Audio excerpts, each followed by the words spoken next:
What is up, Envoys? And today, I have an Oraxia build for you. Now, before we get started, what are my opinions of this Warframe? The only complaint that I have is that it's one letter off of mine, and every time I see it linked in chat, I think people are trying to get at me. Talk to me, which is just hilarious. Other than that, she's really fun to play. There's multiple builds you can do. You could do a summoner build if you want. We're focusing more on just all of her abilities, not specifically a summoner build, more of just the amount of damage she does. Starting with the Archon charts, we are doing 4 of the Tau Forged Emeralds that do toxin status effects, deal 45% more damage. The reason that is because it directly affects Widow's Brood and the explosion of our four when everything's explode. I have tried the plus 15% ability damage whenever enemies are affected by corrosive, because we are using Archon continuity. So it doesn't do as much damage as these do. Like, you'll see a massive difference by using the toxin status effects rather than the ability damage specifically for this build. Now, for this final slot, I am using a casting speed. Truthfully, if I had another purple, which I don't, I would put Equilibrium on this and replace Equilibrium with something else, more defenses essentially.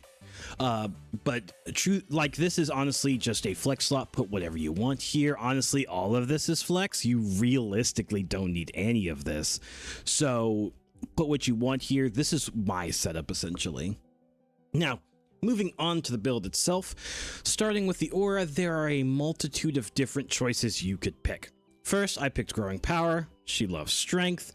You basically have 300% strength just by using your weapons, starting out without anything extra, right? Other choices, if you're going for a Summoner build, Summoner's Wrath over here. If you're going into max level content, you probably want to switch to Brief Respite. There's an option for using Mecha Empowered if you want to get Mecha Pulse onto your build and use a Kubro. There's multitudes of different things you can do, and it's truly up to you. Like I said, I'm using Growing Power for the amount of strength because I want our 2 and our 4 and our 1 to just have a ton of strength, because it's the amount of stuff that you could do with this build is insane. Moving on to the Exilus slot. Now, I am doing something weird here because I never get to use this set, and this set just works perfectly. We are using Proton Pulse. When wall dashing, grants 100% bullet speed jump, meaning if you're running on the walls, which you can do in her forward in a weird way, this will propel you forward, right? But the main reason we are using this is the 3 set, which currently is not on there, which will explain why I don't have a 3 set. You will. You want the 3 set on your melee. So it's your primary, your melee, and your Warframe mod that gives you this. This gives you a flat 50% damage reduction while on the wall latch, meaning if for whatever reason you stay on the wall, you run out of invisibility, you still have 50% damage reduction, right? Here, though, it's like, again, it's up to you. If you want more range, do Cunning Drift. If you want more power drift. There's a ton of stuff that you could pick. You don't need Prime Sure-Footed because you should always be in your 4 and she's immune to status effects. Heck, you could even do, where's it at? Toxic Flight, just for the, oh, this is a cool idea, right? I have tried this out, the parkour velocity and the aim glide and the wall latch duration. Mostly the aim glide and parkour velocity is really nice.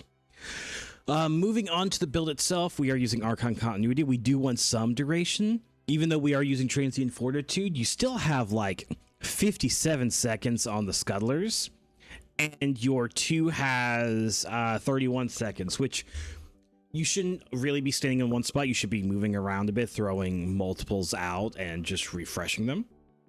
But man, I thought losing some duration would suck. It actually doesn't. So just, yeah, this is really good. Just also applying corrosive and whatnot.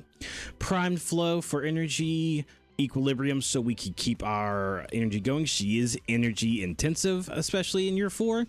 Luckily, with Equilibrium and her 1, with this specific base strength, you can produce 5 health orbs and a 72% chance essentially to produce a 6th. Which is a ton of energy you can use for equilibrium. So if you ever run out of energy, you've done screwed up somehow, because with equilibrium in your 1, you'll never run out. We are using overextended for more range, because being able to shoot everything out, having a 19-meter radius 2, being able to thwip 142 meters away, not to mention the explosion range for your 4 is almost 10 meters. Really nice. Then we are using Blind Rage, Umbral Intensify, and Transient Fortitude. Now, all of these are your strength mods and whatnot, really nice. There are some options here that you could do, which I'll get into a second. Then we are using Umbral Vitality not only to boost Umbral Intensify, but without Umbral Vitality, whenever you go into your 4, you won't have above 3k health. And we're using that because we're using Arcane Bellicose, which once you hit that 3k, you'll have 72% extra, ability strength, right? You don't really want, if you don't want this, I completely understand. I really like it and whatnot. This is more of a flex slot. Now, some other things you can do if you really don't want Transient Fortitude because you feel like you have enough strength. Something you can do. Oh, because I'm an Exilus slot, Oraxin. You're being stupid. You could easily do health conversion. Health orbs grant 450 armor, stacking up to 3 times. Taking damage will consume a stack after 3 seconds. This is really good because you're producing almost 6, and when you get everything else going, you can produce almost 7 and whatnot. So you can easily keep this up, which with that amount of armor is 83% damage reduction. On top of Proton Pulse, which is an additional 55. I believe it comes around to 88.5, maybe almost 90%, which is equivalent to Adaptation. Speaking of Adaptation, if you just want to put Adaptation here, that's fine. If you have a purple shard and you don't feel like you need Equilibrium, you could put all those mods in this slot instead. Again, very good build variety. There's multiple options you can choose from. But this is the one I really like the most. Like I said, truthfully, if I could get rid of Equilibrium and put a shard on instead, I'd probably put health conversion here or something else. Moving on to the weapons. Now, your primary can truthfully be whatever you want. I like the Kuva Zarr here. Because we are using Proton Jet. During a wall latch, gain 120% status chance and crit chance, which you're going to be doing anyways as Oraxia. So this is a really nice thing to have, on top of the fact it gives you the damage reduction as well. You can do multiple different weapons. Beam weapons are really good on her. The Tentaglaxian, which would be really good to start producing even more energy orbs if you needed. You realistically don't need that much energy orbs, but again, do what you want. This is just your run-of-the-mill Kuva Zarr, except of using hunter munitions like most people would do. I use Proton Jet. If you don't have a Riven, Serration, Bane mod, you guys know the drill at this point. Just put whatever you feel like in here that you need. Probably a Bane mod would be better, especially as you go into higher content, or if you're just a damage whore and whatnot. But again, up to you. Now, we are using her secondary, her specific secondary. This thing is so good. I didn't expect it to be this good. First things first, though, the unique trait, right? Whenever you use the Ultimate Fire, it pulls up to 8 enemies into a nice big group for you and just makes your life a lot easier. This build is just your normal shot, diffusion, lethal torrent, Pistol Elementalist, Accelerated Isotope. Creeping Bullseye and Target Cracker are optional in this. I go with a crit chance build. You could go with a more status chance build if you really wanted to. Like, the possibilities are really good with this weapon. You could... I really like the crit chance because I also have a Riven for crit chance, crit damage. I managed to get this in 6 rolls, which is really nice, and I don't think I'll be lucky again for quite some time. As for the Arcane, you could really pick anything if you want Overguard for her because you feel like she dies too easily. Even with all that health, this is an option. Secondary encumber for your galvanized shot is an option. If you're going more fire, Cascadia Flare, there's a lot of options you can pick from, right? Pick whichever one fits your build the best. This one is good for me because, like I said, galvanized shot, this thing will just do stupid amounts of damage thanks to encumber and shot, right? Now, for the melee weapon. The downside to her 4 is you don't get to use a melee weapon, right? I haven't finished her specific melee, but you do want your melee. Let me pull this up real quick. Where's that? There we go. I'm still working on it and whatnot, but you want Proton Snap. So whenever you hold Wall Latch for 2 seconds, you gain 100% toxin damage and 50% stash chance for 20 seconds, and you get the final little set bonus there for the 50% damage reduction. Now, you can't use a melee while in her 4. I know it's fucking insane. It kind of makes me sad and whatnot because I thought it'd be like whipping things in her 4.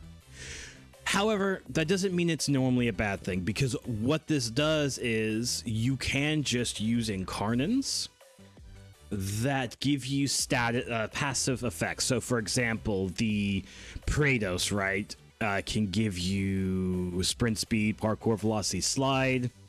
The new, what's it at? The Thalos. In this little evolution, you get 100% jump and double jump height, which is also nice. There is the...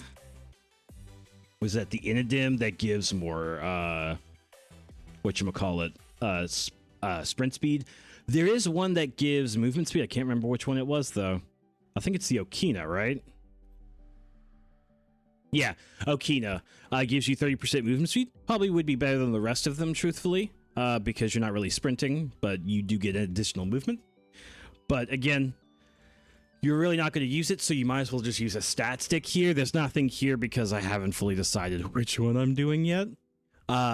If I ever figure that out, which one I settle on, I'll probably put it in a comment and let you guys know which one I picked. Now, moving on to the companion, this is completely up to you, right? I know I keep saying that, but like I use Seismic Bond because it gives you additional ability efficiency on top of the fact that it produces more energy orbs for you, more health orbs.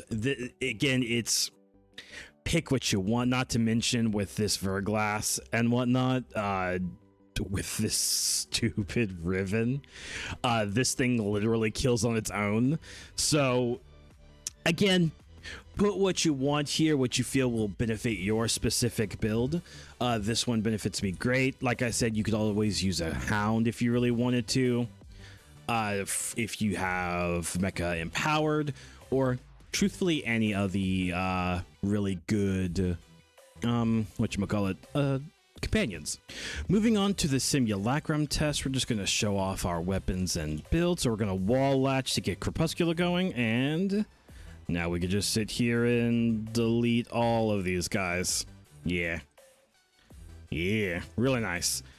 Same with this. We're going to use our pistol. We're going to thwip up to here. We're going to do this, pull them all in.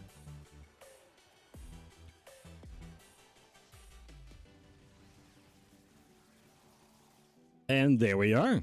And then finally, we'll just show off the abilities here. Throw down our 1, throw down this. Kill these guys so we get Scuttlers going.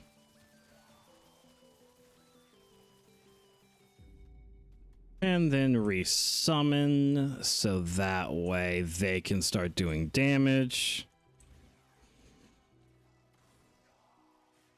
Yeah, kill them.